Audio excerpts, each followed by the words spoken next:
All right. Well, Merry Christmas Eve. Jolly old St. Nick is going to be cruising down the chimney tonight, Mr. Crawford. I know my family is super pumped about tomorrow morning and Christmas. It's an impactful holiday. I remember growing up, Christmas was always my favorite holiday. As I've gotten older, it's changed because now it's a lot of money out of my pocket. But it's a great time. It's a special time of year for those celebrating Christmas. Merry Christmas, Hanukkah, Happy Hanukkah.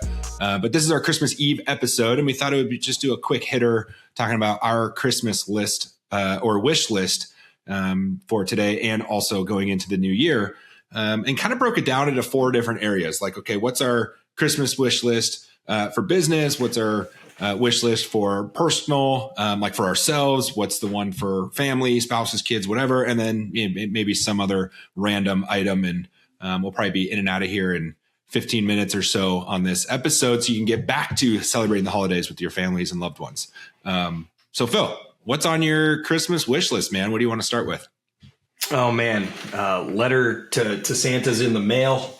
And I echo your sentiments. It was my favorite holiday growing up. And I think we talked about this in episodes in year past. Now it's like a real season of reflection and just going through memories, like being able to enjoy those is apparently what's going on right now. Cause along with the cash going out, it's time, like the time and preparation to make sure everyone has a good time. And if you're hosting, can take it out of you, but that is the season for me. And I think looking into 26 in my letter to Santa, kicking it off from a business perspective this has been one of the most challenging years, in a new role within the business.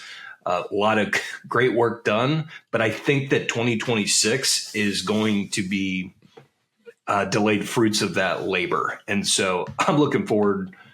Like looking back to last year compared to now, I'm so much more organized. I have so much more knowledge of the area of the business I'm working in now as it was new last year. My wish list to Santa there is just being able to have, I'm really looking at a 5 to 10x improvement on the effectiveness within the territory, just because of how much more organized and how much more awareness we have. Well, this is a new territory for you, right? Like newer. So it's like building the foundation this year was a lot of work.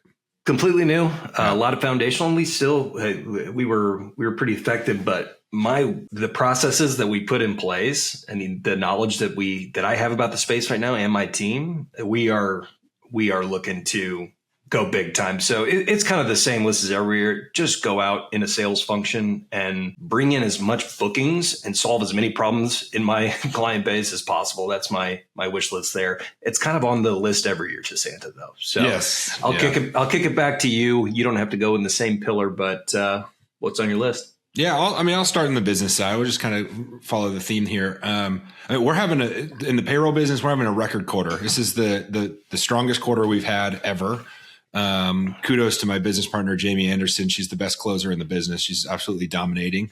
And then we have another business development rep, Elizabeth, who's crushing it as well. So it's been a huge win for us. Very, very busy on the operations side at year end. But the goal is going into next year is the retention piece and to keep that momentum. Last year was a tougher year end. This year we've had a complete overhaul and an amazing year end. So in the payroll business, we want to get to 1,000 clients by the end of the year. We're close to 850-ish now after this year end, probably 840, something like that. But I think that 1,000 mark, I've been in the payroll industry for so long, like there's not many payroll companies, privately held payroll companies out there that are hitting that mark. Quite frankly, not really even at the size that we're at now, but hitting that number just seems fun to me. I think 4 digits of clients just seems like a lot of fun. So that would be my wish list. Just keep the momentum, continue pushing forward.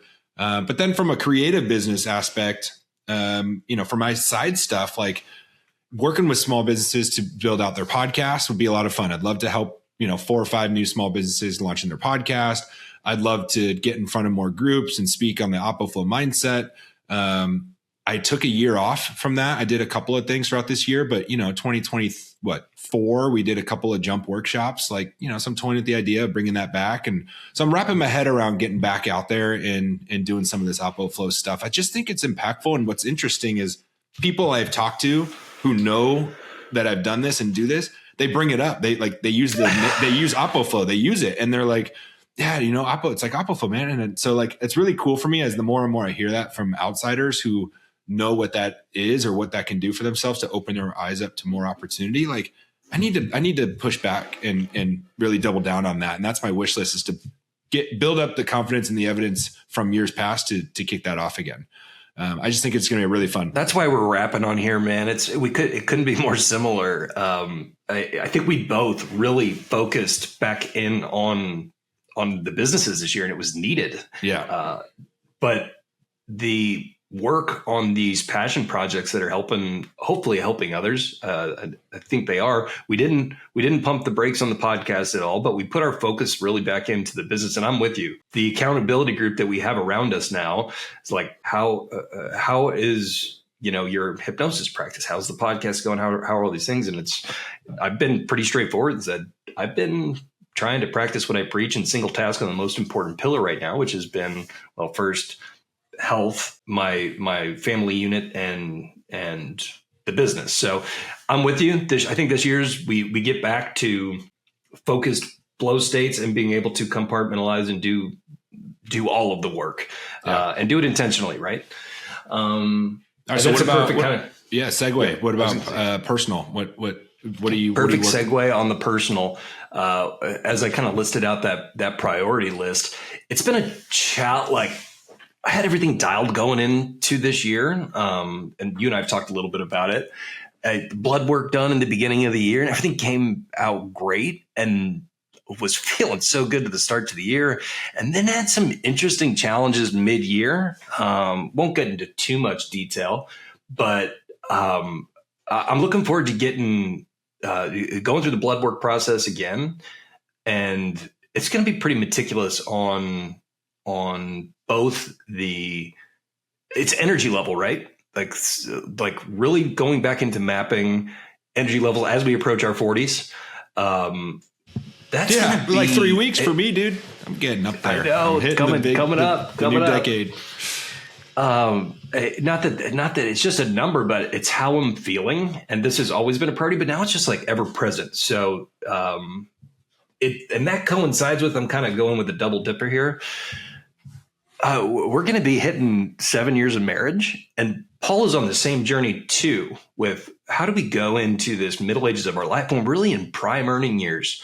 How is our energy just going the best it can, not overdoing it to where you're obsessive and it has diminishing returns or almost negative returns, but doing that together and get more just kind of organized with it. So, and I have a good feeling that request to Santa is going to come through, because when you have it being a focus of your household, accountability helps. Yeah, there's nothing better when you're both on the same page. Similar, yeah, man, approaching 40, be 40 in January. So it's, there's a lot of thoughts around that. And so my Christmas wish list is obviously to just continue to be an athlete and continue staying in the gym and being healthy. And like my goal is to be able to dunk every day on my birthday for as long as I can. And I just think it would be freaking awesome to be like in my 50s and still be able to, it's not going to look pretty, but if I can at least get up there and dunk it, like that's pretty cool. Like not a lot of 50-year-olds, granted, not a lot of 40-year-olds can do that. Right.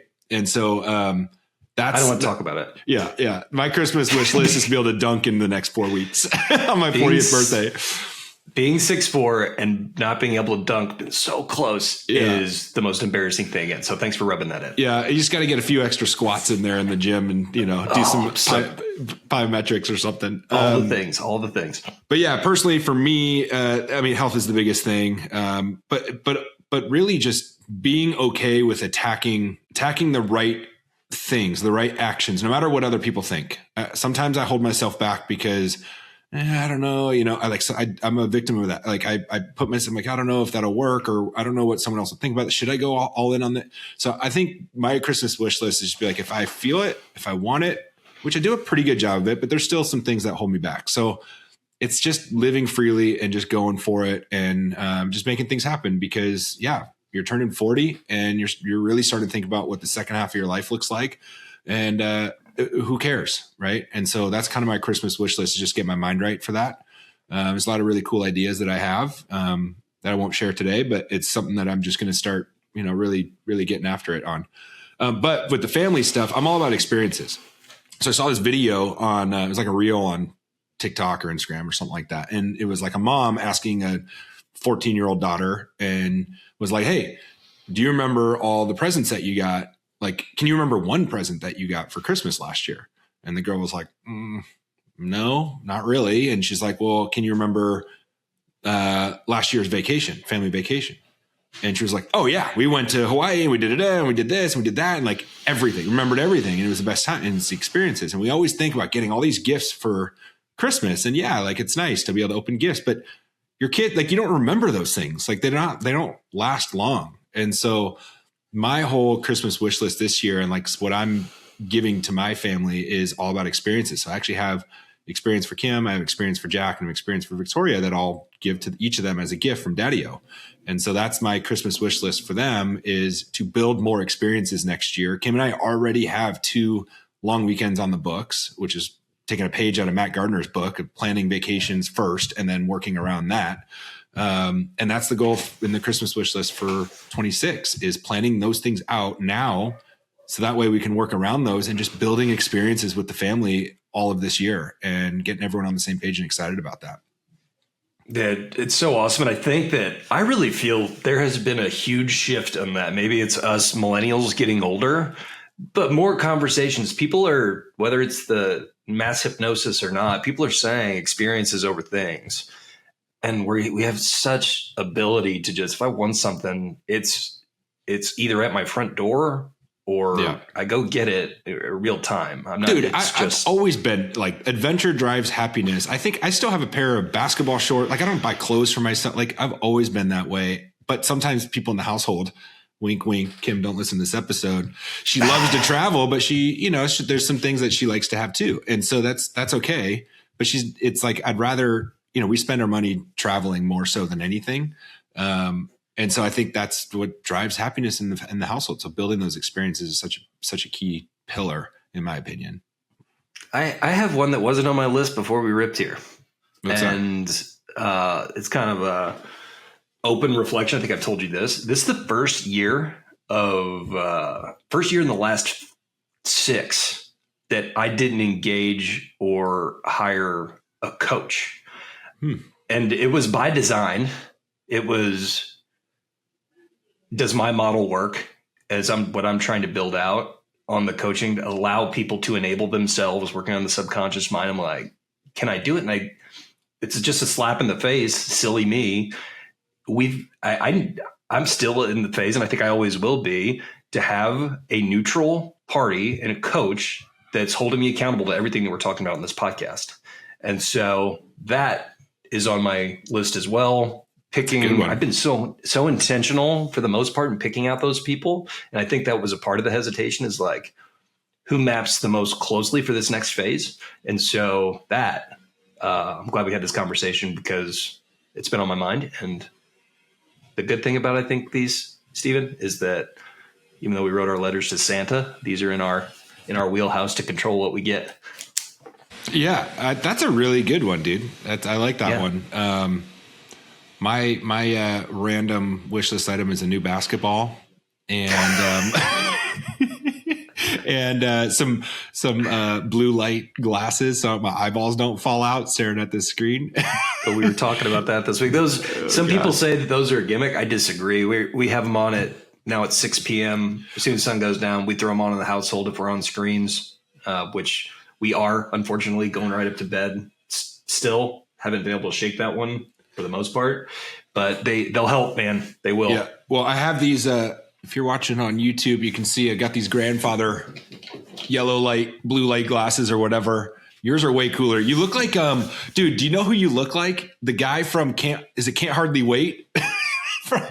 You look like one of the guys in It Can't Hardly Wait who wears those glasses. You know what I'm talking about? He's like one of the cool dudes. Yeah, you know the movie though, right? I do not look like a cool dude. I jumped on a call the other day. I had these. I gotta pull it up.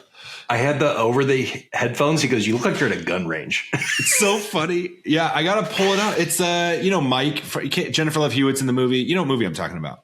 No. Can't Hardly Wait. Never seen it. You never see Can't Hardly Wait? Oh man, you got to watch it, and then you'll see what I'm talking about. I'll run that one by Paul this weekend. We're going back to watching old movies. Watching new stuff is so they're way better than what's out there now. But anyway, these glasses, like it's blue, and then I put these on, and it's yellow, and they came from Kim's grandfather. He had like a pack of 10. He was just going to give away. They're cheapy little things, and Kim's like, "Oh, Steven needs those." So I've been rocking them, and they don't make me look very cool. Dude, my buddy Brad said he like literally it changed his sleep within a week, within 4 or 5 days. Because he was working on home listings. Yeah, he's a night owl. Yeah, and so it'd be really tough when he said had an overnight impact. So because you wear the orange ones, and those are the night ones.